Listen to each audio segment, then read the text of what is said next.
The Division 2 has just seen a new difficulty introduced, Master. Myself and some friends tackled it and it was a lot of fun. It brings slightly tankier enemies than Heroic that do a ton of damage and coordinated mechanics to put you in their sight. The mission is obviously very new, so strategies will change, but I wanted to run through what we did to get ourselves a 17-minute clear on our third run through. In the first room, you'll find 2 big turrets and a bunch of enemies. For this room, we ran 3 full red striker players, which consisted of 4-piece strikers including chest and backpack, 1 Cheska piece and 1 Gruppo piece, and 1 foam player, which consisted of an Eclipse Protocol build with Creeping Death, Electric backpack and BTSU data gloves. For skills, lots of decoys help here to distract the turrets. There are 3 boxes placed around the map which once destroyed will take down the turrets. You'll want to split up a bit to cover all of these boxes and ideally take them down as fast as you can.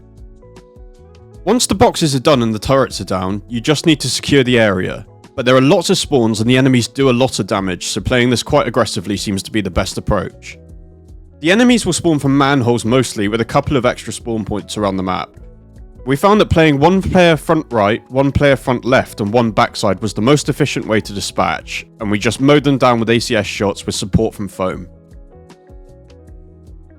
The second room is where the mechanics step up, but not a huge amount. To get through the door between first and second room, you'll need to destroy a small yellow box on the left side of the doorway, then push on. For this room, Toasty switched to a full Protection from Elites tank build with improvised pieces to accommodate more Protection from Elites mods. Ronan stayed on foam, and Broken and I both ran strikers. After you've cleared the first wave of enemies, there'll be 3 terminals you need to hack placed around the map. We split up here to hack them, but you can sit together if you find that easier. Just keep in mind it will be a bit slower. Once all terminals are hacked, clear the room and push on. The third room brings with it another key mechanic. There are 5 boxes placed around the map with numbers associated with them. On a big TV in the main room, there's a code. You need to hit these 5 boxes in the order of the code, and until you do, there'll be electricity in the main room which also damages you. For the first boxes, we left the first 2 enemies alive. If you don't kill them, you won't get a respawn, meaning the box sequence affair will be a little bit easier. Once you've cleared the boxes, there are 2 terminals to hack, just like the first room. These are a bit tougher because of where the ads spawn, but shouldn't be impossible. You hack those boxes, clear the area, and you're done with this room.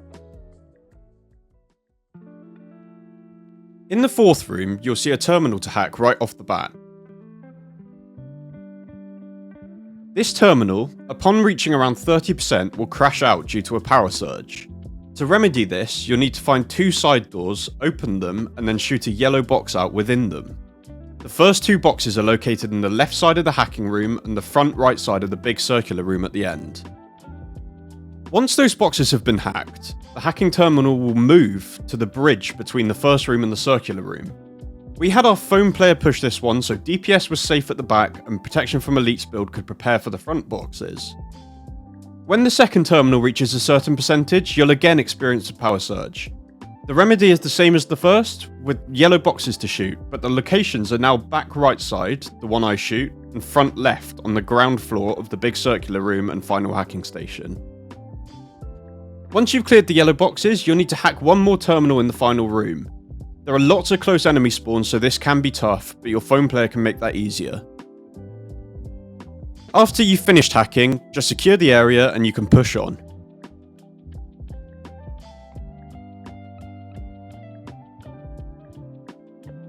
For the next room, you'll need to talk to Parnell and then you can push out onto the rooftop.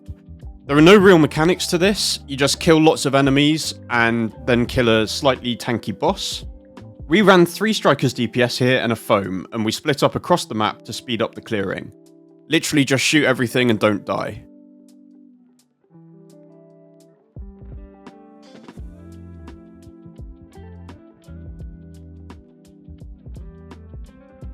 Rooftop done, and it's time to move into the penultimate room of the mission.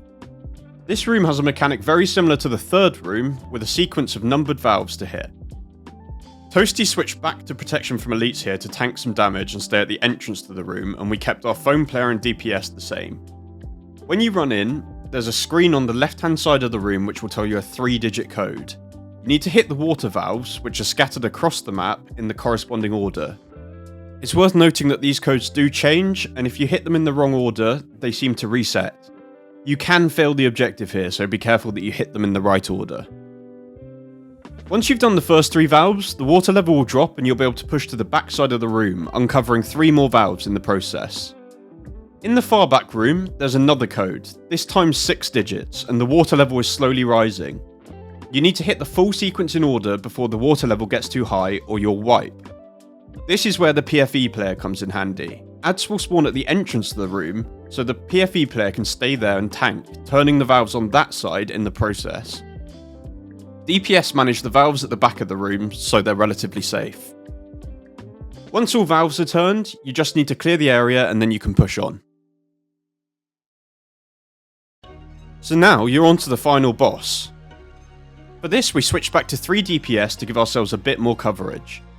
There are mechanics to this boss in terms of buttons to hit, but you actually don't need to do that at all. A single crossbow shot from the survivalist specialization will crack the boss's armor plates, then you can just gun him down, skipping all the mechanics. After he's dead, just focus the enemies, which come in many waves, and then you'll be done with the mission. Congratulations. Hopefully that quick tutorial was useful, and if it was, please consider liking, subscribing, and commenting. For now, good luck in the Master difficulty and have fun. Thanks for watching.